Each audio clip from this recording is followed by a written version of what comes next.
Au nom du Père et du Fils et du Saint-Esprit. Aujourd'hui, 13 juin, nous méditons l'évangile de Matthieu. En ce temps-là, Jésus disait à ses disciples, « Vous êtes le sel de la terre, mais si le sel devient fade, comment lui rendre de la saveur? Il ne vaut plus rien, on le jette dehors et il est piétiné par les gens. Vous êtes la lumière du monde. Une ville située sur une montagne ne peut être cachée. Et l'on n'allume pas une lampe pour la mettre sous le boisseau. On la met sur le lampadaire et elle brille pour tous ceux qui sont dans la maison. De même que votre lumière brille devant les hommes, alors, voyant ce que vous faites de bien, ils rendront gloire à votre Père qui est aux cieux. » Acclamons la parole de Dieu. Louange à toi, Seigneur Jésus. Viens, Seigneur Esprit Saint, toi qui éclaires nos ténèbres, fais de nous le sel et la lumière du monde. Nous te le demandons, toi qui es Dieu, maintenant pour les siècles des siècles. Bien-aimés dans le Seigneur, loué soit Jésus-Christ. La lumière, comme le ciel, frères et sœurs, est un élément du cosmos extérieur à l'homme et pourtant nécessaire à sa plénitude d'homme. L'expérience de longues pannes d'électricité dans nos quartiers, dans nos villes et dans nos pays ont permis de mesurer notre impuissance à l'absence de lumière. On voit quand ça crie, quand le courant a sauté un moment et que ça revient. Le sel, quant à lui, ne se montre pas dans le repas, mais c'est lui qui lui confère toute sa saveur, tout son goût. Nous retrouvons la parole sur le ciel à des endroits très divers dans les évangiles, notamment dans les synoptiques. Elle paraît remonter à Jésus, mais elle a été saisie et interprétée différemment d'un lieu à un autre.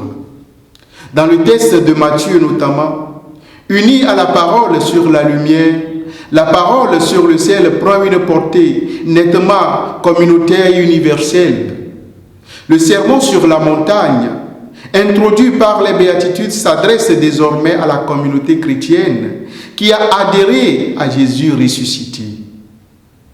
Quand Matthieu ajoute les mots « Vous êtes le sel de la terre », il entend signifier que les chrétiens sont désormais dans le monde un élément de purification qui rend toute la terre agréable à Dieu. Dans la perspective de l'évangélisme, Matthieu, les adeptes du Christ ressuscité doivent devenir eux-mêmes, à l'instar de leur maître, une présence purifiante dans le monde, même si le monde ne reconnaît pas encore le Dieu de Jésus-Christ. Et c'est pour les amener à assumer cette responsabilité que la suite du sermon sur la montagne leur est présentée. Ils retrouvent dans ce recueil de paroles de Jésus des enseignements à la mesure de leur tâche. Sans doute, faut-il pour cela que chacun de nous ait du sel en lui, c'est-à-dire que chacun se laisse purifier par le Seigneur. Que chacun de nous soit du sel qui donne le goût et la saveur à la vie, là où il est, là où il vit. Que chacun de nous soit lumière, là où il est, là où il vit. Autrement, à quoi sert notre présence dans le monde comme chrétiens témoins de Jésus-Christ?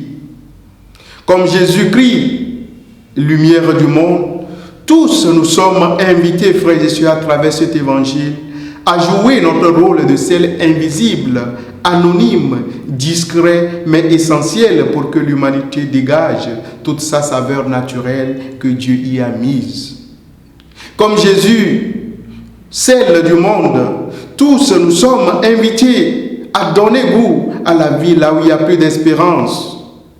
Tous nous sommes invités à jouer notre rôle de lumière, à l'instar du Christ lumière, car être chrétien, c'est être appelé à être la lumière personnelle, personnalisante et amoureuse qui révèle à l'autre la profondeur de lui-même, qui permet à l'autre de devenir totalement lui-même en découvrant avec lui que radicalement, originellement, lui et moi participons à la plénitude d'humanité que Jésus ressuscité. Demandons au Seigneur, à travers cet évangile, de faire de nous des sels et des lumières de la terre à l'image de notre Maître. Et que Dieu Tout-Puissant vous bénisse, le Père, le Fils et le Saint-Esprit. Donne ta vie à Dieu.